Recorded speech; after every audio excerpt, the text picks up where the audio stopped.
What's up, VC? My name is Kieran, channel name Needle Groove if you're tuning in for the first time. Here to do Rob the Waxed Jazz Vinyl Tag 2024. I think I've done maybe one vinyl tag in the past, not something I usually do. Rob, I recently discovered your channel through tuning into the Jazz Bums, also channel that I only followed recently. You guys all put in a lot of time on the YouTube. I am much more casual about it, but I've tuned into some of the live streams. Rob followed your channel probably in the past month, I would say, and I saw your Jazz Vinyl Tag video with Brandon and Mike, who I also discovered through the Jazz Bums. But yeah, the questions were easy enough, and I had time today. As soon as I read through the questions, I could easily think of, records to show. Problem is, thought of too many options, but it was fun. Got my brain going and got me going through the shelves. This is all jazz behind me, so that's always fun, pulling out stuff you haven't pulled out in a little bit. Not all of this is that, but yeah, like something worth listening to now, which I will talk about later because it's one of the answers to the question. I'm gonna pretty much, I know you said I can not cheat, but be creative. I have answers for all of them. There's just, I would say, a few where maybe I might show multiple records. So first question, Jazz Vinyl Tag 2024. I got my computer here, I will reference. Show a jazz album that you received as VCLT. Vinyl Community Love Train. I know some people were saying they're weren't familiar with that term. So I've been doing these videos for, I don't know, at least 10 years. I would say around 10 years now. Maybe a little bit less actually. And I've met so many great people through this community, and I've definitely gotten a few packages of VCLT over the years. Always appreciated. Many so generous and I've discovered some great records that way. So I'll show a couple. I would think these are probably the first two VCLT these records were part of the first VCLT packages I ever received. So I'll show those. First one is from, I would say, who I've become closest with in the through the vinyl community. Not someone who makes videos anymore, but Dave Belson, who you may know through Wantless Records on Instagram. So he sent me a package, I don't know what year it was, maybe 2015, that had this record in it. Novella Nelson. Not a record I've ever heard anyone talk about. I know Dave is a huge fan of this. Before I continue, I wanted to mention a lot of my answers and records can fit into answer multiple questions. So as I come to another question and it answers a previous question, I might just call that out. Because yeah, a lot of the answers I realize I'm like, oh, this also fits this also fits this. Anyway, so Novella Nelson, this is on Arcana Records. So received this as VCLT from Dave. And this could also answer the private press question, which we'll get to later. So this is a vocal jazz album, soul jazz. I mean, it's not it also could be considered a soul album, I guess. Super soulful, deep, incredibly moving singing, but the lineup is through and through a jazz group. So on piano, Phil Moore, who is also the arranger. On bass, Richard Davis. On drums, Frederick Waits, so Freddie Waits. Percussion instruments, Warren Smith. Violins, not familiar with the artist, Emmanuel Green and Jean Orloff. Viola, Selwart Clark. Cello, Kermit Moore. String arrangements, William S. Fisher, who I believe this might be his label. I think there's only 3 releases on this label. It does say product of Desto Records, which I'm not familiar with, but it looked like it's an older label with lots of releases. But yeah, so some familiar jazz musicians on here that we love. There's no year on Discogs. There's no year on the sleeve here, although this does indicate that it's the first release, A1001, it seems, on the label. And the second one is by William S. Fisher and I believe it's like 72, it's like early 70s. So in my mind, I thought this was kind of like maybe a 1980 or late 70s recording, but going by that, it seems like it was probably done in 1970. They do some familiar songs, so Otis Redding singing On the Dock of the Bay, a couple traditional songs, I'm Troubled, Porgy, I Wish I Knew How It Would Feel to Be Free. It's a beautiful album, and I've actually seen this in the wild a few times over the past 10 years, or 9 years, whatever it is since I got it. I know twice at the same store, but I don't think it was the same copy. But anyway, I better keep moving along, otherwise it'll be here forever. But this is on Arcana, Novella Nelson.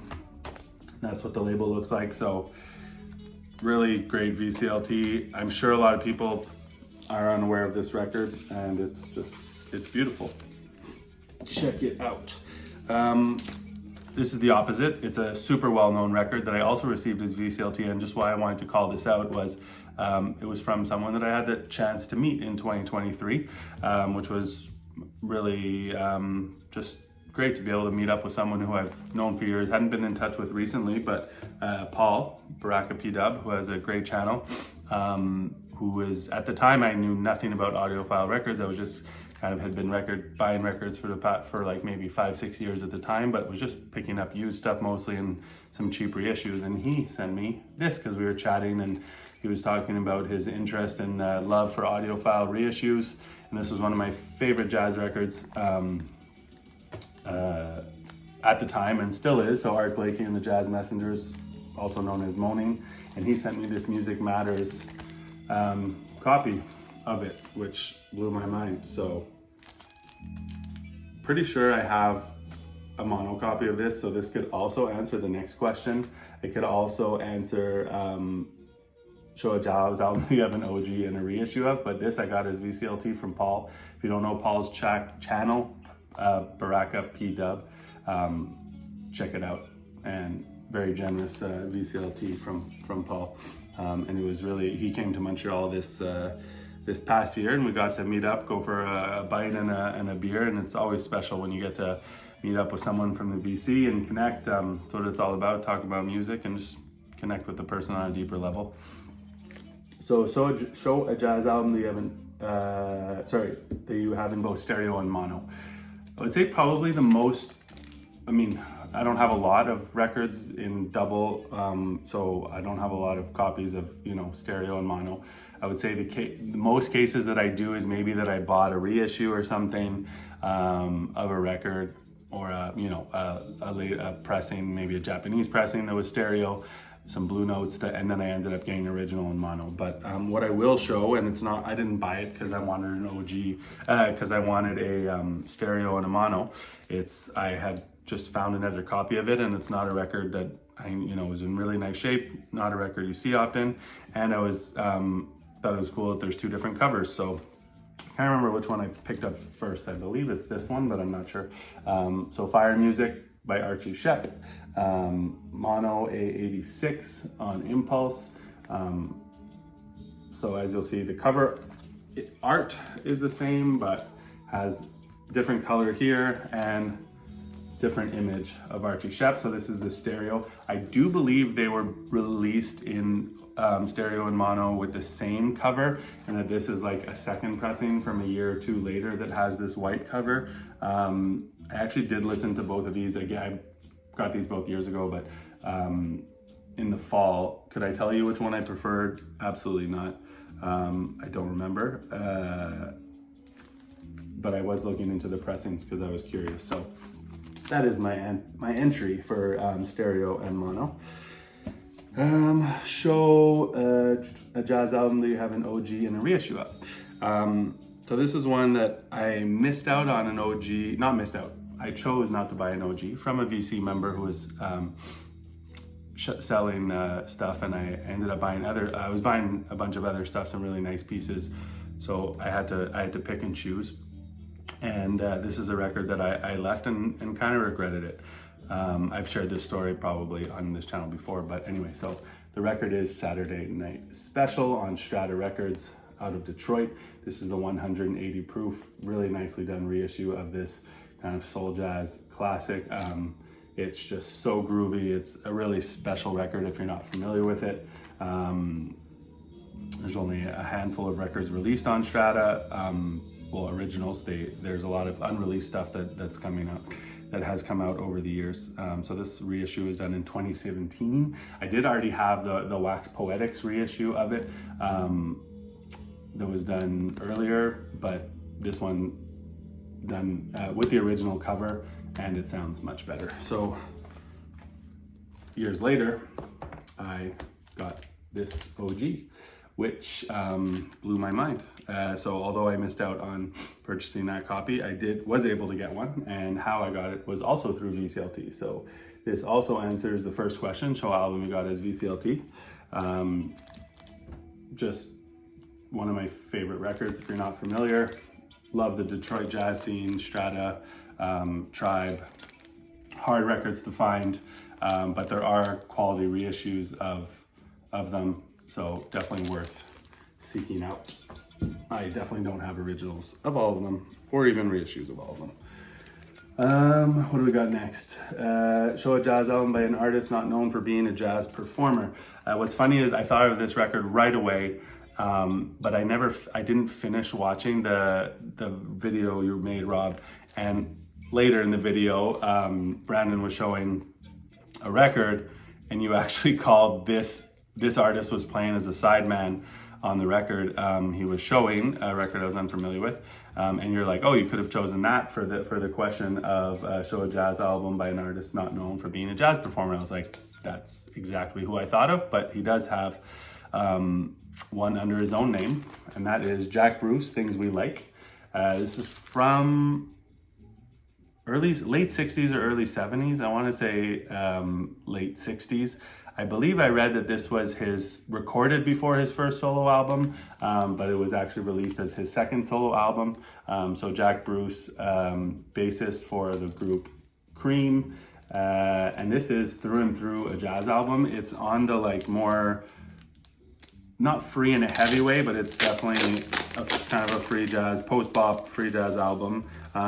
It's not dense. There's space for them to kind of play. And I was unfamiliar with the horn player who's featured on this, and now his name is escaping me, and it's not written here.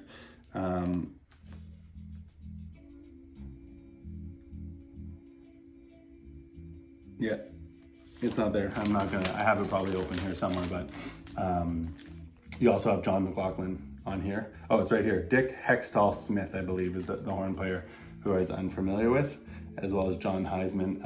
I listened to this again. It's good, but it's not like, I wouldn't say it's essential. Blow your mind good.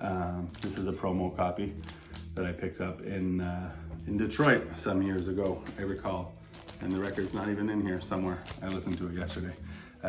Okay, moving on. That was a tough one to answer, and I feel like most people probably there's not a ton of answers you can come up with. That's one people had to get creative with, but this is, I think, a really good answer. This Jack Bruce to that question. Show a jazz album that was initially shelved and issued on vinyl many years after its recording. This came to mind right away. Obviously, there's a lot of examples with the Blue Notes, either through the LT series, Tone Poet,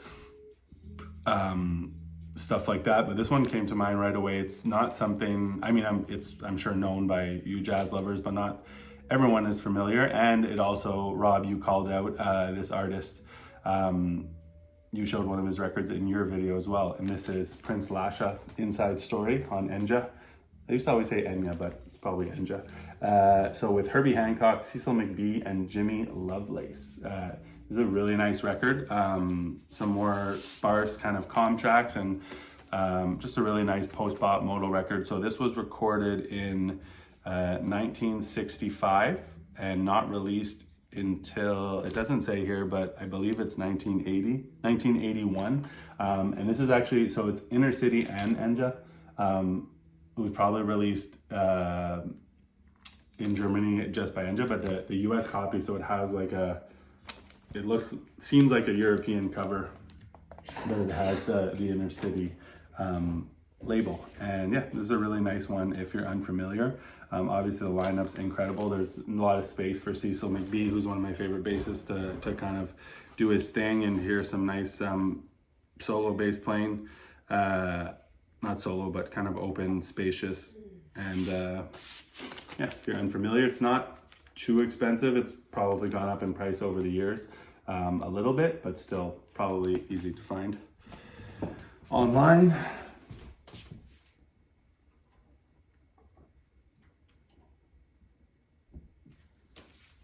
Just flip that around. Okay, what else we got? What's the next question?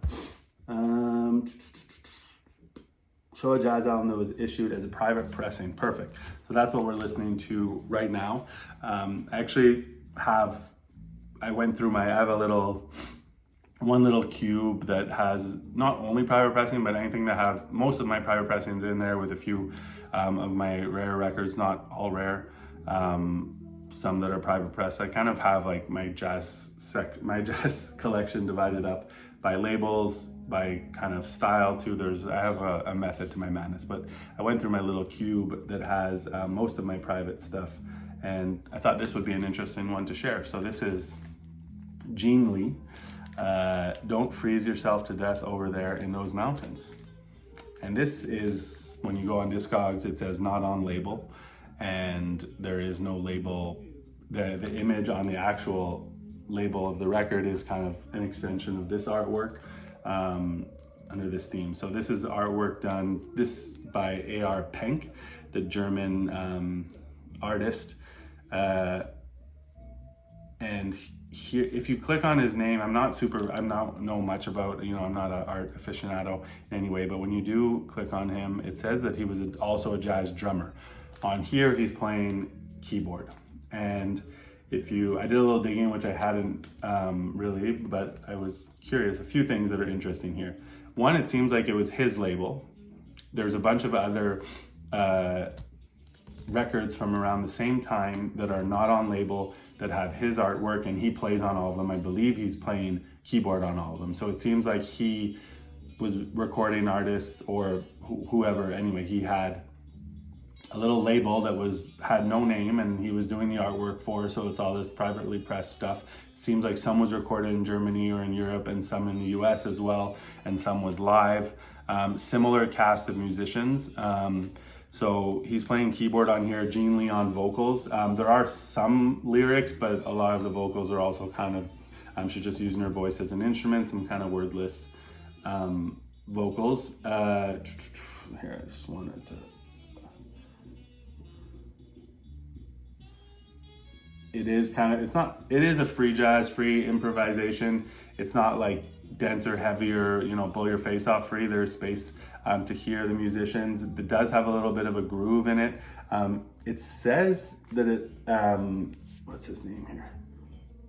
On the second side, it sounds like he's playing flute, but it's only listed as saxophone.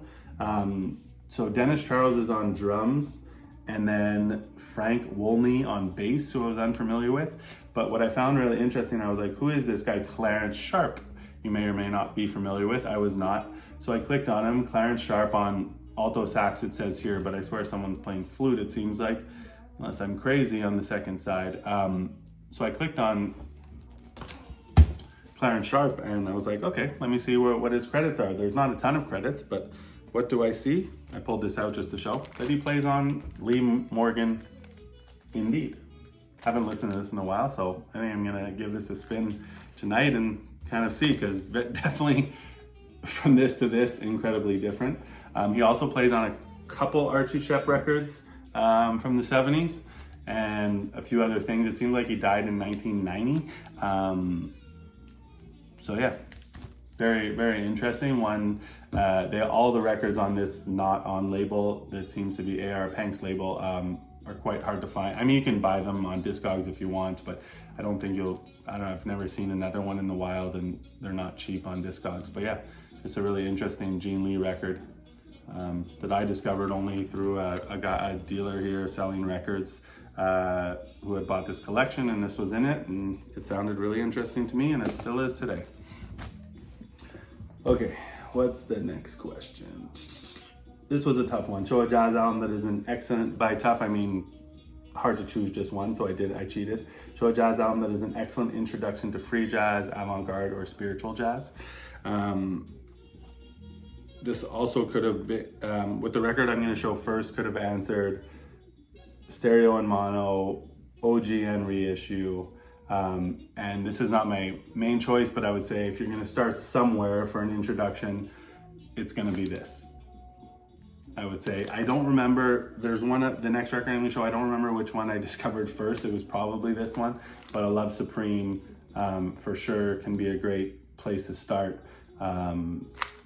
And this is, I do have the Acoustic Sounds reissue, but that's downstairs.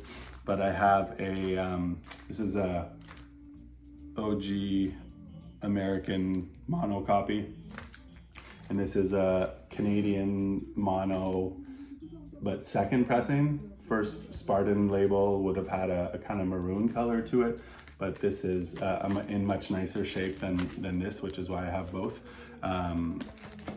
But yeah, so that's a good place to start. And then from there, obviously, this is something that when I first heard it, when I downloaded the album in 2006, 5 or 6, I would say, blew my mind. So this would be a good place to start too.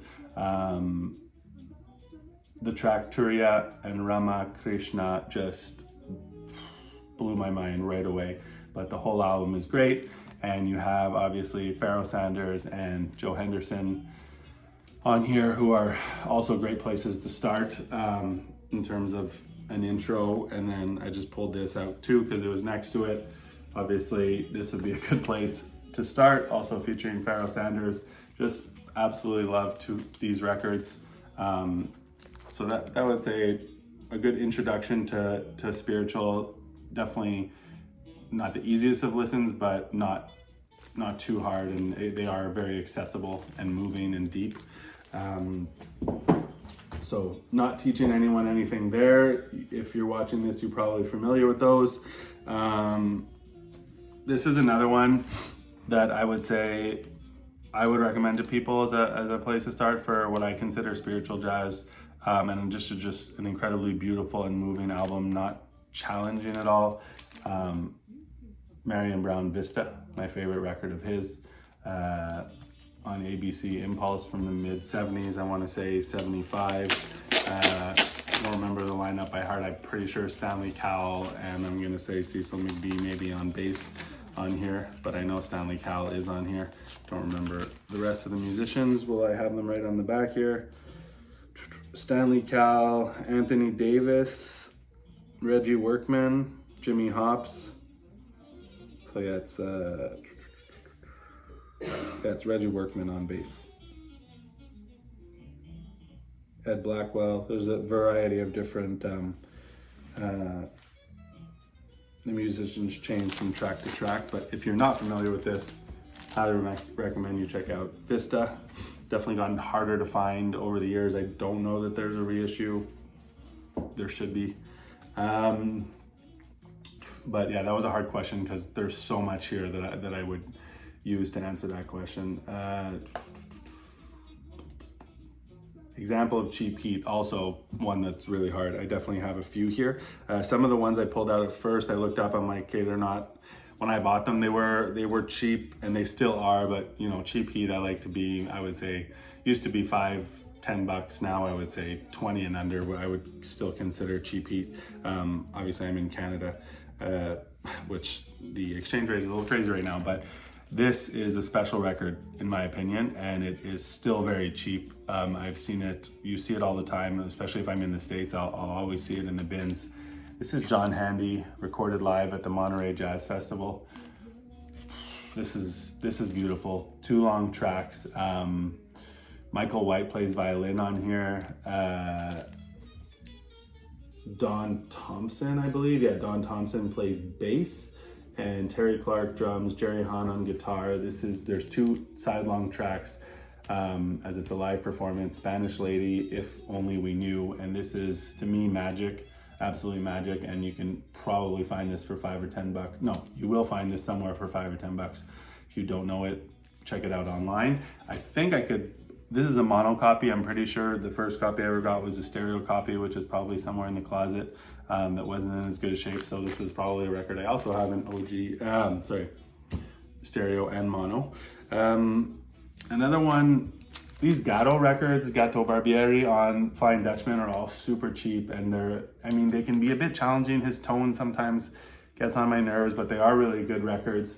The Third World, and there's several of them from around the same time period with Lonnie Liston Smith here, that I really enjoy, and I'm always shocked that I see these like original, this is the second press, but Flying Dutchman records, and they're, $5-10. Definitely recommend those if you are starting your collection and you see them. This I thought of because in Rob's video, you guys were showing the Joanne Brackeen record, Ancient Dynasty, which I was familiar with, like the album cover. I've seen it posted, but I don't have the record. I did not know that Joe Henderson was on there. And so I pulled this one out because I was like, oh, there's another Joe Henderson record that most people probably don't know about. And this is Rick Laird with Joe Henderson, Tom Grant, and Ron Steen. This is on Timeless, called Soft Focus. So he's playing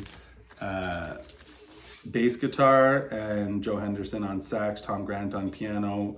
It's a mix of electric keys and piano.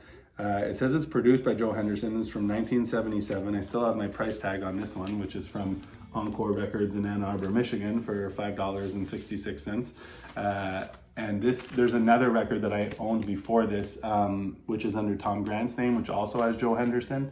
And it's called Mystified. That one is harder to find and goes for a bit more now. This one has gone up in price, but still, it's not an expensive record, but I wouldn't maybe classify it as cheap heat, although that's on Discogs. I'm sure somewhere in the wild in a record store, you will still find this for probably 10 bucks somewhere, or at least I would hope, if there's any hope left for record shopping in the wild and finding some nice finds. But if you're not familiar, check this out. They're nice jazz records. There's definitely kind of some groovy, funky moments on here. I would say Mystified maybe has the kind of standout track on it, but this is also still very enjoyable with Joe Henderson. Another one that when I got this not that long ago actually was maybe 10 bucks Canadian. So, but it's gone up a little bit, but still very, not expensive, probably because it's not very good cover art. Harold Land, Blue Mitchell Quintet Mapenzi. This is on Concord Jazz, and it's from the late 70s. If I had to guess, I'd say 78. I don't really know. 77, Harold Land, Blue Mitchell, Reggie Johnson on bass, Kirk Lightsey on keyboards, and Al Heath, Tootie Heath on drums. Check that one out. I'm sure also in a record store somewhere, if Discogs is expensive, that you could find that for $5 or $10. Show a jazz album that you're looking forward to being reissued in 2024. I'm not super up on what's coming out reissue wise. Sometimes I hear about something that I'm excited for. I just saw today, actually, not that I need this, but that Jazz Dispensary is going to be reissuing Joe Henderson's Power to the People, so that's exciting. For those of you that need a copy of that. I did look through the Tone Poet list, and there's the Bobby Hutcherson, as Rob, you guys were talking about, but the one on the Tone Poet list that I was like, oh, I don't have a copy of that, and I've always wanted one, is Jackie McLean, Let Freedom Ring. So, originals are expensive, so I'll probably be grabbing the Tone Poet of that. Excited for that. I can't remember what month that's coming out. Lastly, jazz album which you consider a grail you picked up in 2023. I picked up tons of records that I was thrilled to pick up that I thought maybe I would never find. Two in particular that I really never thought I had kind of dismissed, and both of these I have reissues of, so could have also fallen under OG and reissue, question number 3. Both I think would be a great answer to the question number 7, show a jazz album that you consider an excellent introduction to spiritual jazz. One of these is kind of not my introduction, but when I was in 2015, I really got into listening to this style, and it just that's where kind of my love for spiritual jazz, if we're calling it that, kind of took off. So these I shared both of these in previous videos, but I'll just kind of, I never thought I would own Pharoah Sanders. Pharoah, absolutely love this record, and this is just absolutely beautiful and a great intro to spiritual jazz, where it's kind of peaceful and moving and introspective, and I think everyone can kind of dig this. I know it's not everyone's favorite, but it is extremely popular, which is why it's very hard to find now, or more expensive than it used to be. Another one that both of these I've had previous chances to buy and didn't, and regretted it. So, and I've kind of accepted that, as I've shared in previous videos. But again, like, I'm bookending this with, although not VCLT, I did get this from Dave Belson from Wantless Records this past fall. And I'm extremely grateful and happy that I was able to. And then lastly, these are second kind of grail that I never thought I'd get. The Ensemble El Salam, the Sojourner on Strata East. Oh, the Pharaoh's on Indian Navigation, but you probably know that as this one. Another beautiful moving record, also has vocals on it. I know, some people don't like the vocals on these jazz records, but I dig it. This was from a local collector friend who was willing to pass this on to me. And then I also grabbed this, was able to get this, which is some of it recorded at the same time, but some of it recorded a bit later, which I recently showed in my video, but also one that didn't expect to ever add to the collection. So that's it, my 2024 jazz vinyl tag. Thanks, Rob, for doing this. I'll continue to tune into your channel. Hopefully you check this out, and all the best for all of you looking for records in 2024. Peace.